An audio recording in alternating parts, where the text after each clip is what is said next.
ხშირად მეკითხებიან, რომ როგორ შევიყვარო უპირობოდ ჩემი თავი, როგორ ვირწმუნო საკუთარ თავს და ასე შემდეგ, ხო? ანუ ყოველთვის საუბრობ, რომ ყველაფერი საკუთარ თავის სიყვარულიდან იწყება. თუ გინდა ვინმესგან პატივისცემა, თუ გინდა რომ გხედავდეს ადამიანები, პირველ რიგში შენ უნდა დაინახოს საკუთარ თავი, თუ გინდა რომ სწორად მოპყრობა ისწავლოს, ასწავლო ადამიანებს უნდა პირველ რიგში შენ მოეპყრო საკუთარ თავს სწორად და ასე შემდეგ, ანუ რას ფიქრობ, რას მოქმედებ, რას საუბრობ, აბსოლუტურად აისახება გარე სამყაროსა და იგივე გიბრუნდება, ანუ რაც შიგნით გაქვს, უბრალოდ ის ბრუნდება. პირველი რაც არის უმთავრესი, როგორ შეიყვარო უპირობოდ შენი თავი, როგორ გქონდეს საკუთარ თავის რწმენა, დისციპლინა. აუცილებელი არის დისციპლინა, ერთი სიტყვა დისციპლინა. შენ ხარ დისციპლინირებული, მედი მოგწოროთ თქვი ეს სიტყვა. დამიჯერე საკუთარ თავის რწმენა გემატება და გიყვარდება უპირობოდ. ანუ როდესაც თითოეული ნათქვამი სიტყვა რომელიც შენ თავს უთხარი და არ შეუსრულეს, სრულიად ელემენტარულიც კი, მაგალითად დღეს გავაკეთებ ამას და უცბად დაგეზარა და სიამოვნებაში წახვედი და მოკლედ გადაგავიწყდა, არა უშუალოდ ხვალ გავაკეთებ თქვი.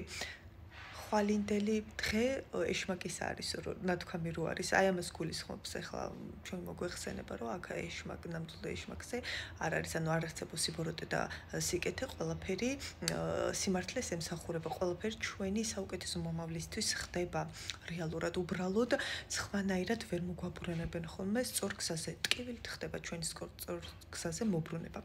ხო და ამ თემას რო შევეშვათ და გავაგრძელო, რითაც დავიწყე.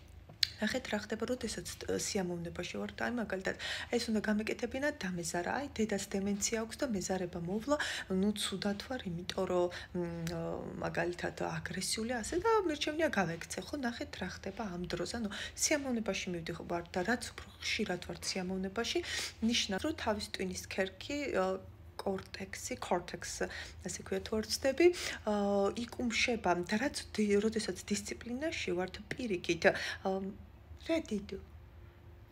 იყო ხო შენ გვერდით ვარდი?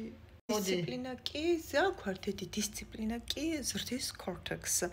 აქედან გამომდინარე რა ნახეთ, როდესაც შეკუმშული არის ეს cortex, ანუ რა ხდება?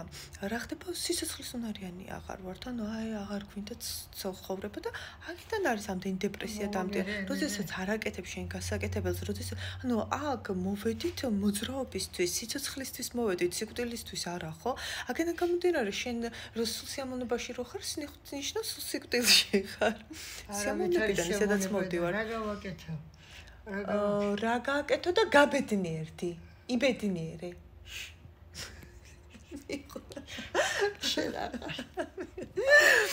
ხო და აქედან გამომდინარე ნახეთ, ახლა აზრი გამიწყდა და შევეცდები გავიხსენო რაზე ვსაუბრობდი. აქედან გამომდინარე დისციპლინაში გყავდეთ საკუთარ თავის თითოეული სიტყვა, მაგალითად დღეს ვივარჯიშებ.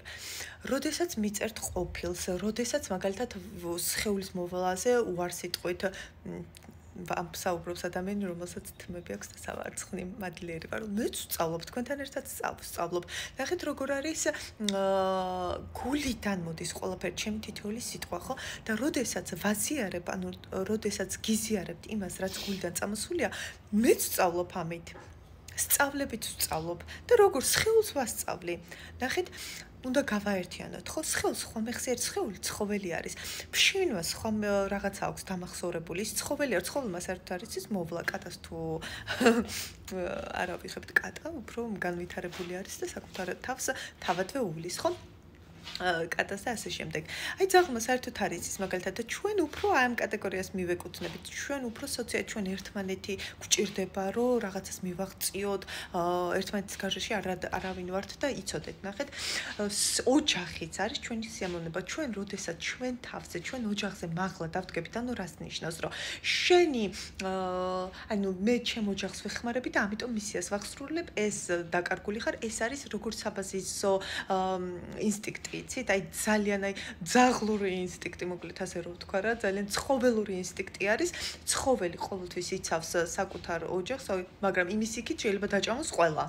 გესმით, ეს არის ძალიან საბაზისო ინსტინქტი. შენ თუ შენ ოჯახს ვერ ცდები, ნიშნავს, რომ ვერ ასრულებ შენ მისიას. ამიტომ, უნდა მიხვდე იმას, რომ შენ ოჯახს, შენ შვილს უვლი, ნიშნავს, რომ შენ საკუთარ თავს უვლი რეალურად. გესმით, აი დედაჩემის მოვლით რეალურად მე ჩემს სიბერეს ვუვლი. აქედან გამომდინარე, ნახეთ, ყველა დისკომფორტი, ყველაფერი გზრდით. თუ გინდათ, რომ რეალური სიმშვიდეში ყოფნა თუ ნამდვილად გინდათ, გაიარეთ ქაოსი.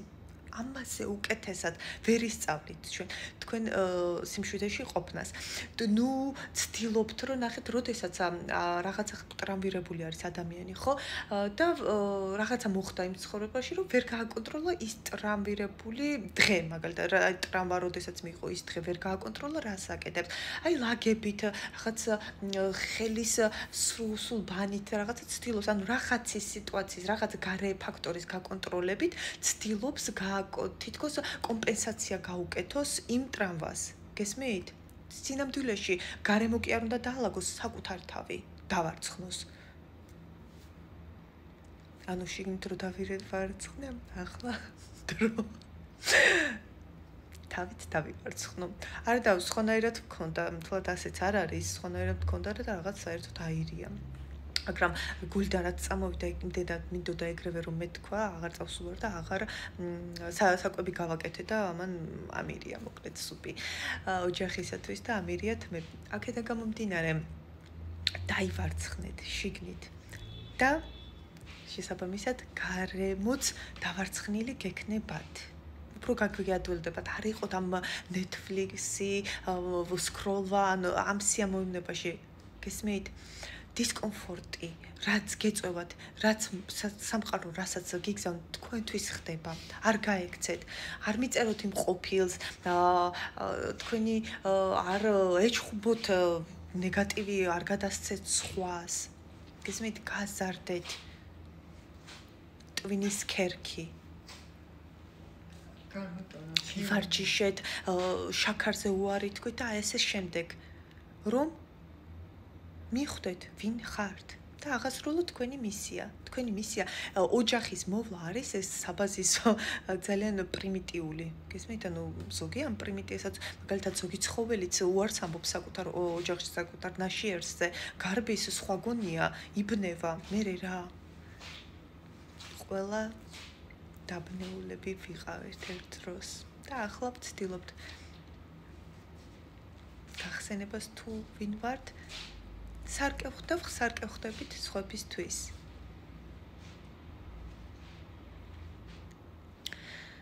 აქედან გამომდინარე არ გაექცეთ დისკომფორტს, შეიყვარეთ საკუთარი თავი, დისციპლინა და გეხმარებათ.